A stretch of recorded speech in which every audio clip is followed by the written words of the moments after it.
Poweramp has a feature that enables you to export and import playlists. This is a very useful feature, especially when moving to a new device. Here's how to go about it.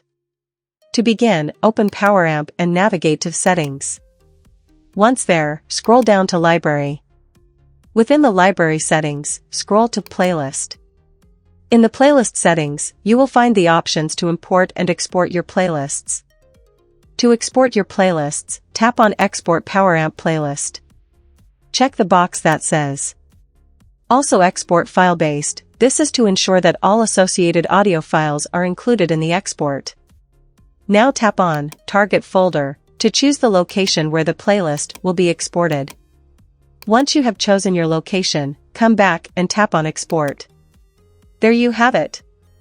If you go to the location you chose earlier, you should find your playlist file. It usually has an M3U8 extension. Now here's how to import your playlist.